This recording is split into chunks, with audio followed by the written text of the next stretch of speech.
G'day everyone and welcome to another wonderful episode of the Joey Wiggle Experience. It's great to have you all with us once again, and joining me for this great episode we have coming up is co-host as usual, Moses Yakub. G'day Moses, welcome back. Hello everyone.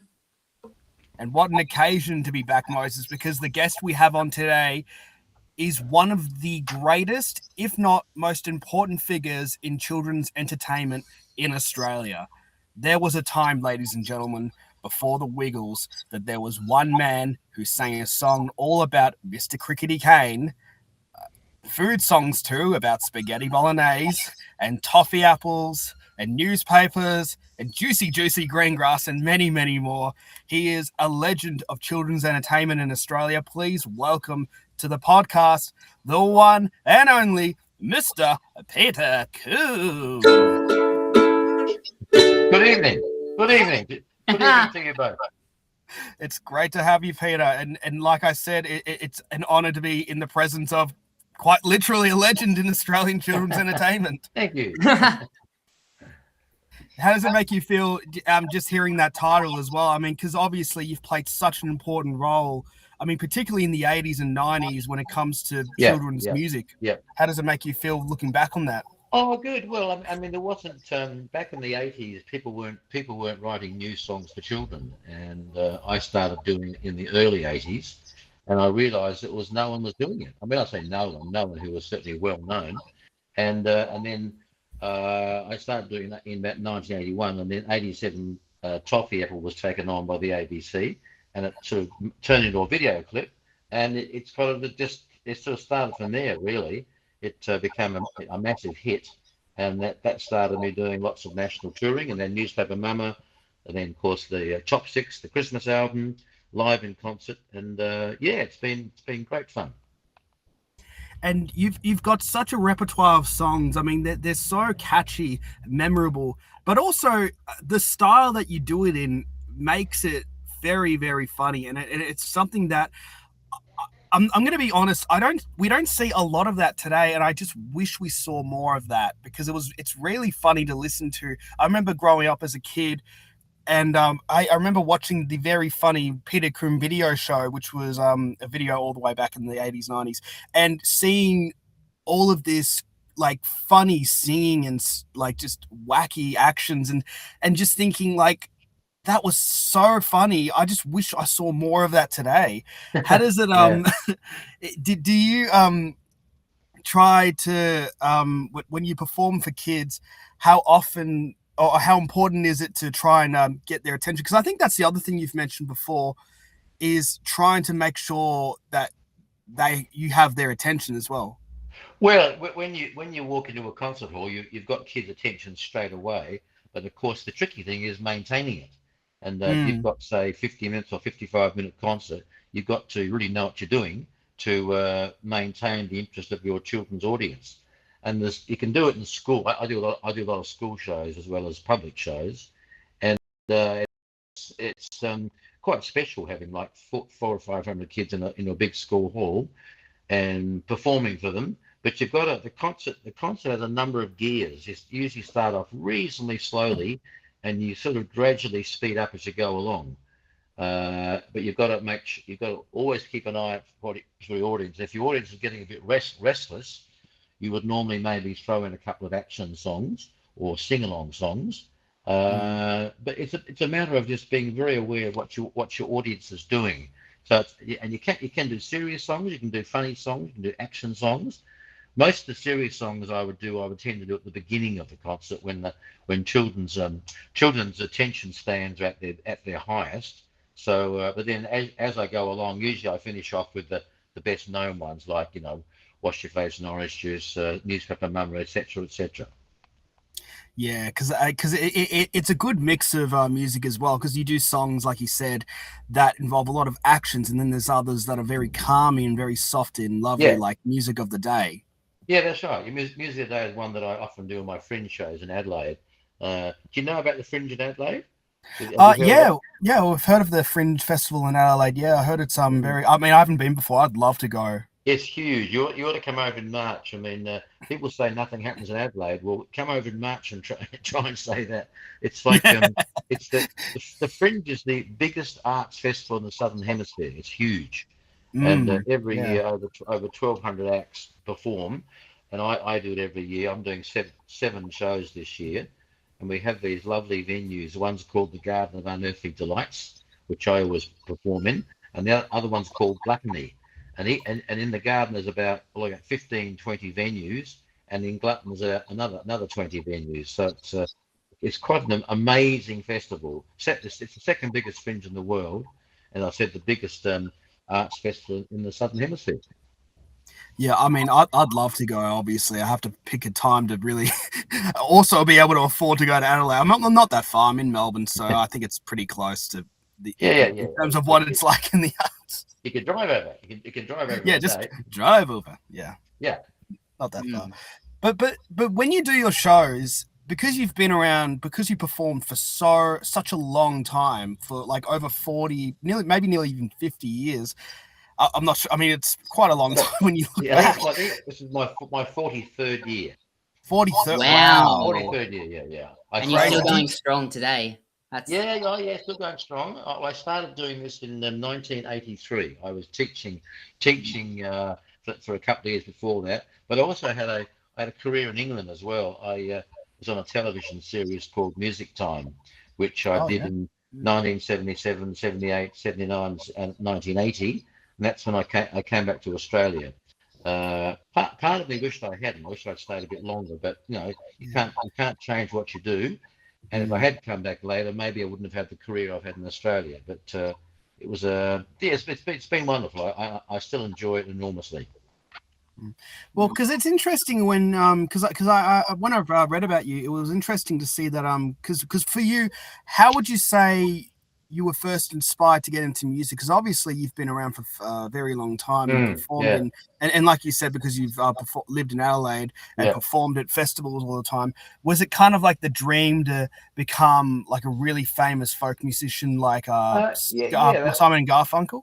Yeah, well, actually, you pretty much hit the nail on the head. I was a big admirer of Paul Simon's songwriting, and so when I went to Sydney and in England, Sydney in 1975, I lived there for 18 months. Then I went to England, lived there for almost 3 years, and my aim was to try and be a adult singer-songwriter. In the I guess a bit like Paul Simon, but so I found myself writing more children's songs, and I got such a strong reaction to these songs. I think I really want to do this full time because when you do children's songs, you can do quite sophisticated things. I mean, a song like Mr. Clickety Kane or Watch Your Face and Oranges is a very very simple song, but all children's songs don't need to be that simple. They can be complex, and children can cope with complexity.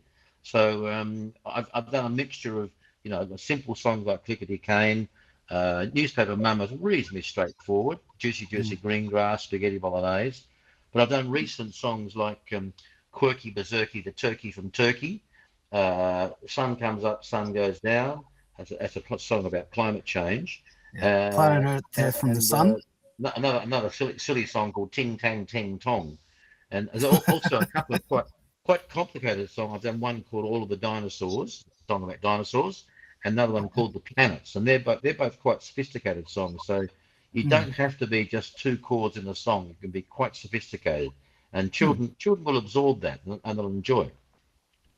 It's interesting because it's like when most artists we've had on in the past, when we talk about their transition to kids music, it's really interesting because it's like I feel like the most natural kind of children's performers and the ones who stand out the most are ones who don't like who don't originally go into children's music first, but they have a background in other genres as well, particularly folk music. And I think that's what makes them stand out, is very natural and very relatable and just funny and Yeah, that's right. A lot of people do start off as adult singer-songwriters, and they for one reason or other they then transition into being children's singer-songwriters.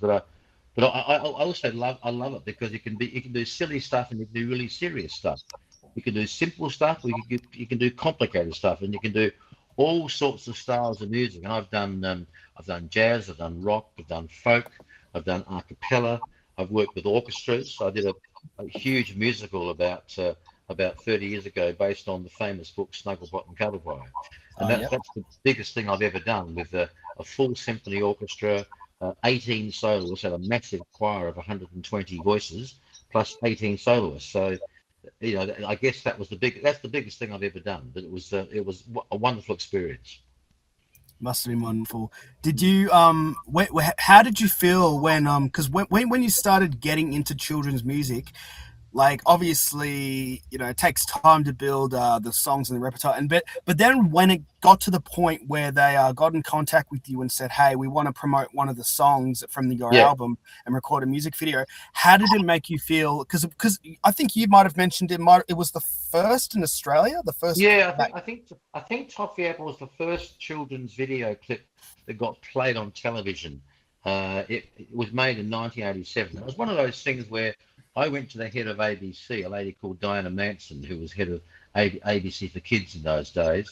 And I said, wouldn't it be really good if we took a children's song and made a proper video, a full-length video, and put it on television so parents can actually hear the entire song?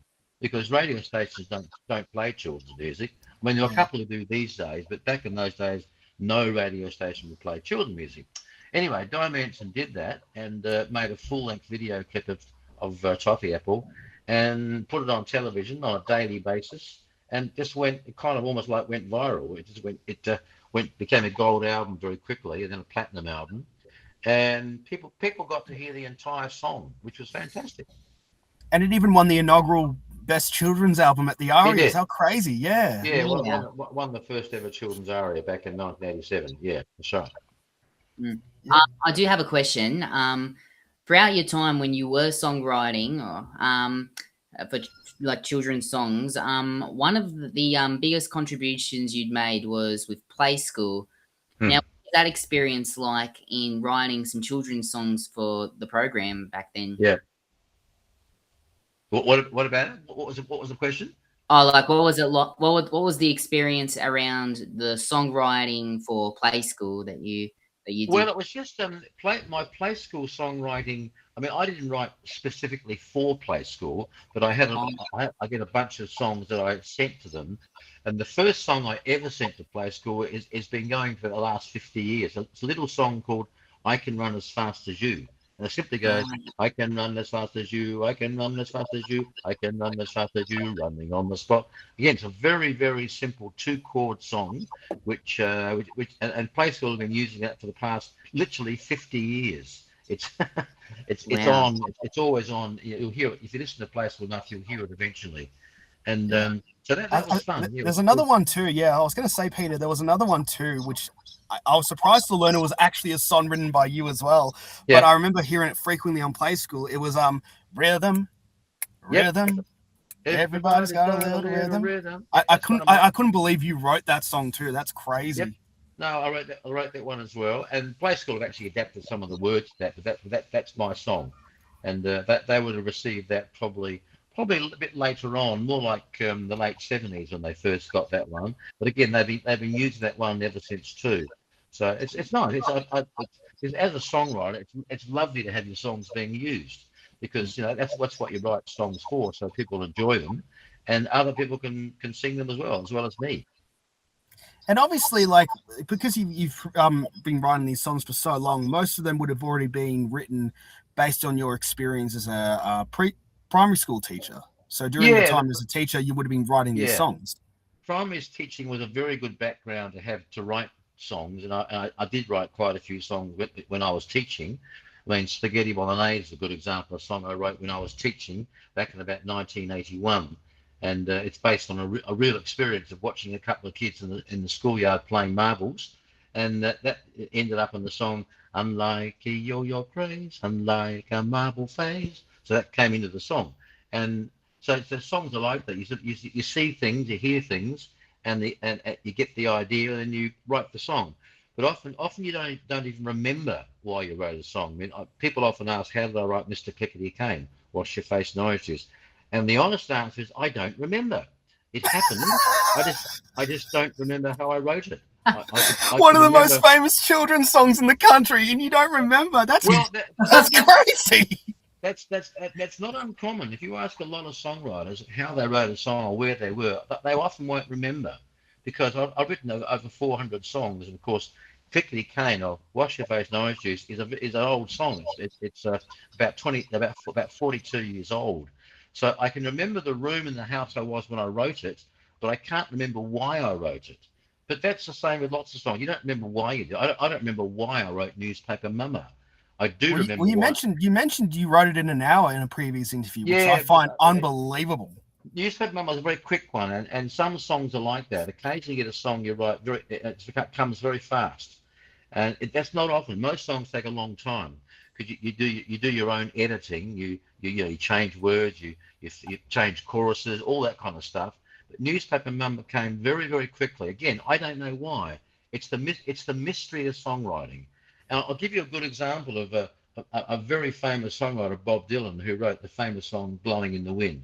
Do you know the song "Blowing in the Wind"? Yeah. Well, it's a very famous Bob Dylan song. When he was asked how he wrote it, he said, "I don't know. I don't remember." And that would be a totally honest answer. He wouldn't remember. Sometimes songs are like that. You write them and you just can't remember how you did it or why you did it. And some of my songs, they fall into that category as well. But some of them I can remember. As a song like Juicy Juicy Greengrass, I can remember why I wrote that and when I wrote it. At the farm by a bunch of sheep. No, Can't forget that. I was actually commissioned to write some songs for a play I was doing, a musical play in Adelaide. And I wrote 9 new songs. The play was called The Colour Keeper, and Juicy Juicy Greengrass was one of those songs. Strangely enough, it was the only song that didn't get used, which was a bit strange because I always knew it was the best song of the 9 songs I'd written. But anyway, eventually, of course, the song became a hit song. So all I can say is the director of that play was wrong. Yep. They were wrong big time, because look at you now. Yeah. Well, that's okay. People have different ideas why they want songs in a play. But I knew that song was a good song, and it would go somewhere when I recorded, and of course it did. Yeah, and I think that's a good way to look at it too, because it's like you were very confident that you knew that it was a good song, which I think we need to, feel more often. It's like if we think something is really, like, genuinely really good, then we shouldn't have to.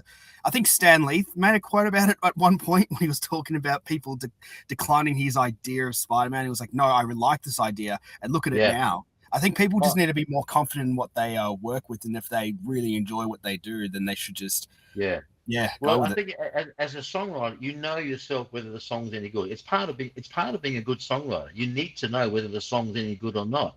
And if it's not any good, and that happens occasionally, I usually just leave it. I leave it alone. I might come back to it, say, a few weeks later.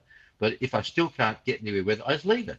And it's not all song ideas work. Most of them do with my writing, but sometimes an idea just doesn't fly. So you leave it. You think, well, there's no point in pushing it because it's not going to happen. But you've got to be honest enough with yourself to say this song's not working and just leave it. And I've had a number of songs like that over the years. Not many, but a few that just haven't worked. So you just leave them. Because what I usually find is the song's just not good enough. And I couldn't bear to put out a song on an album that I didn't think was good enough. Well, because I know you've mentioned earlier, I mean, in another previous interview, sorry, I'm quoting the ABC. I shouldn't really quote other interviews. Okay. But I know you've mentioned previously that the first songs you wrote, I think it might have been the first 10, 20, that you said they were not that good. So I think so they weren't. Do you remember what they were in particular, or are they more really a secret? Like, you can't really. I remember quite a few of the songs. I'd never seen them because they're simply not good enough. But the point is, you've got to know the songs aren't good enough. You've got to be, in a way, your own worst critic. You've got to know when you've got a good song. And when I got my first good song, I knew it was a good song. I just knew it. And it's something that's quite hard to define. But the first, like probably 20 odd songs I wrote, they just weren't particularly good. They're okay, but they weren't great. And I didn't want to be going around singing songs that weren't really good. But that's, and also I had a very good friend who was an excellent songwriter. His name was Michael Rorpack, and Michael died about 10 years ago, but he was a brilliant songwriter, and I was always a little bit in awe of him So it took me quite a while before I started writing songs that I knew were okay. But you've got to almost go through that process of writing not so good ones before you know how to write the good ones. Mm. It can be hard too, because it's like, because if especially when you, like you said, when I think the song is terrible, it's kind of the hardest thing because you don't know how everyone else is going to think. But have you ever had one of those moments where you wrote a song, you felt like it wasn't that good, but then you played it for others and they thought it was good? Is it more of like oh no, I've got to do it because they like it? Because a lot of artists really do. It's funny to see artists, be forced to play songs that they personally don't like, but the majority of the public enjoy. So it's kind of, yeah. I wouldn't normally sing a song to anyone that I didn't think was okay. If the song wasn't good enough, I just wouldn't sing it to anyone. I'd leave it, and probably it'd probably be an unfinished song anyway. Yeah. Because most songs that aren't working, you don't quite finish them, and I certainly wouldn't play them to anyone. Because in the end, you've got to be your own worst critic. You've got to judge your song. You've got to judge your songs quite harshly, and be prepared to spend hours on them. And when you're lucky enough to get a song that comes really fast, like Newspaper Mama, that did come very quickly, you're just lucky. You think, well, I don't know how it happened. You never know how it happened. Sometimes ideas just drop out of nowhere, and there's no real explaining it. Like I said, Bob Dylan's song "Blowing in the Wind." It's a brilliant song, but he doesn't honestly remember how he wrote it, and that would be the honest answer. I think it is a pretty honest answer, although I will try my best to ask how most of these songs came about, because I know, as you said, Yeah. If you don't remember, that's totally fine, but I'd love to hear, how most of them came about. I mean, it's okay because you don't know how Mr. Cricketty Kane came about, and that's a good. By the way, I can't believe that was the case for Mr. Cricketty Kane, which is unbelievable. Well, unless you met someone whose name was Mr. Cricketty Kane. No, it's probably it's an old song. It's 42 years old. So I said I can remember where I was in the house when I wrote it, but I can't remember why I wrote it. I mean, there probably was a reason. Maybe I was looking for a kind of an echo song to write, because it's an accumulative echo song. Where each verse gets longer and longer and longer, with a sort of a funny punchline at the end. But I just can't tell you why I wrote it.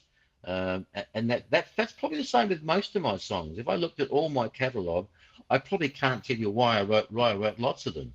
But that's just normal. That's the normal thing with any songwriter. I'm sure if you ask Billy Joel or Paul Simon or Paul McCartney or any famous songwriter, someone say, I don't quite remember how I wrote that. Some you do, and there's lots of songs where I do remember why I wrote them, but a lot of them you don't. Yeah, I mean, because that's the thing, because you write so many songs in your lifetime, it's like it's impossible to pinpoint every single one, which totally makes sense. Yeah, see, I've written about 400 songs, and I've recorded probably about almost 400 of them. So it's a lot. It's a lot of songs to remember. Yeah. But obviously some of them do stand out very well, and you've made them the titles of your albums, and they've sold out. They've sold like millions of copies around Australia. Like Spaghetti Bolognaise was one of them. Toffee Apple was one of them. Oh yeah, I don't think we asked that question. How did you come up with the song Toffee Apple as well? Well, let me think. Again, I can't really remember. And I'm guessing myself a bit here. I probably saw a child eating a toffee apple and thought that I probably thought as something as simple as that would be a nice thing to write a song about, because toffee apples are so childlike. You associate toffee apples with children, and we always do. And that's probably the reason why I wrote the song about the toffee apple, because it's the quintessential subject matter for a children's song. You don't normally see adults going around sucking toffee apples, but you see children do it. But that was probably the reason. You see adults having spaghetti bolognese, so I guess that's why the other one got written. Yeah, you do. Yeah. But they're very catchy and memorable songs too. So that's why they clearly stand out on their own. Well, I can tell you why. I'm just thinking while we're talking. I can tell you why I wrote my first Christmas album. Because there's a number of reasons. I really like Christmas. I was brought up in a Christian family. Not that I'm actually Christian myself, but I've got a lot of Christian friends. I've got a lot of friends also atheists and agnostic as well. But I was and I always wanted to write a Christmas album sort of based on the proper story of Christmas, but also some secular songs as well. And I didn't want to write an album I didn't want to do an album of Christmas songs where I'd be including like the old favourites like Rudolph the Red-Nosed Reindeer, Silent Night. As lovely as those songs are, I wanted to write an album of completely original Christmas songs, but a lot of the songs would be based on the traditional Christmas story, because in the end, if it wasn't for the traditional Christmas story, and it doesn't matter really how true all that is, we wouldn't have Christmas. So that was the reason why I wrote that Christmas album, and that was a very, very successful album. And the ABC weren't very keen on recording it. Really, they were nervous about it because it didn't have the old favourites on it. But to me, if I had to do an album that include all the old favourites, I wouldn't have bothered to do it in the first place. I wanted to write an album of original Christmas songs, which I did. They're probably expecting a spaghetti bolognese wrapped around the tree, or newspaper mama wrapping up the presents. I mean, I can see why. I mean, but overall, the album's got some, great, and like you said, original Christmas songs, which we do need more of. Because we can't keep. I mean, as much as we love the originals and the classics, we can't keep doing the classics over and over and then not have anything new and original. And I think that's a really good way, to spread Christmas joy by writing your own music for Christmas. And the funny thing is, so many of our carol nights, we still sing songs about snow, which I find quite mystifying because we don't have snow in Australia. That's right. Well, that's in some parts of Australia that we do have snow, but not everywhere else. I guess we don't have snow. In winter. At Christmas, I have it in winter, some places, but not in December. And yet we still at carol nights we sing songs about snow and about White Christmas and the Frosty the Snowman, stuff like that, which I find silly because there are some lovely Australian Christmas carols, which you hardly ever hear them, but there are some really nice ones. Yeah, like Santa wear your shorts tonight. I should probably talk a little bit about my fringe shows I'm doing I'm starting next weekend in Adelaide. It's a show called Brush Your Hair with a Toothbrush, which of course comes from the Mr. Cricketty Kane song, and I'll be doing 7 shows, and it'll be in a lovely place called the Garden of Unearthly Delights in a theatre called the Roundhouse, and on stage with me will be about 13 kids, aged from about 8.5, 9 up to about 12. And these kids, they dance, they sing, and they act. And the show is quite a big show because it's my more sophisticated show. And it'll be a mixture of the old song, the famous ones, Newspaper Mama, Wash Your Face in Orange Juice, Juicy Green Grass, Spaghetti Bolognese, but also some new ones like A Frog in My Tea Sandwich and 10,000 Stars, which come from my last album released a couple of years ago. So that's coming up starting next weekend. Oh yeah. That's crazy. Well, because I just want, and it's wonderful that you're still writing music today, which is, it shows that you're still relevant, especially in this, changing world of children's entertainment. Yeah. And I'm so, it makes me happy to see, because you get such a nostalgic feeling as well. So I think that's so brilliant that you do that. But I just wanted to touch on the ABC thing, because obviously I don't know how the whole story happened, but obviously we when we have these talks with other guests, it always comes down to how did it end at the ABC, and it'll always be like something it came to an end. They called me, said, it was all that stuff. But because you mentioned as well, it's interesting because you mentioned that they were hesitant about certain songs that you were writing for the Christmas album. Was that kind of like the beginning of like, I feel like it's a bit restricted. No, it wasn't. That wasn't the reason why I left the ABC. It's a very complicated story. And I was partly to blame. My manager at the time, I think, was partly to blame, and the lawyer who was negotiating a new contract was also partly to blame, because I was offered a very, very good contract. This is back in 1993, and it all kind of fell through. But said for partly my fault, partly my manager's fault, and also partly the lawyer's fault. But I always feel very sad about it because I was offered a very good contract, and I would have gone on. I think albums like Best Friends, Little Groover, Mr. Spook would probably have been hit albums, if I'd still been with the ABC. But you can't change the past. No, But you can't. a lot Yeah, of people exactly. a lot of people have had issues with the ABC. They can be quite difficult to work with. And I was maybe I was a bit tell my difficult previous too. guests, they've all got stories about the ABC. Oh yes, everyone has an ABC story. I can assure you of that. They're not. Yeah. Mind you, having just said that, I've just come from the ABC about an hour and a half ago. Well, there you go. Yeah. I just recorded a new version of Mr. Cricketty Kane for a show called Let's Sing, which will be on television later this year. And I've also wow. done a version of Kangaroo Hop, which comes from my second Christmas album.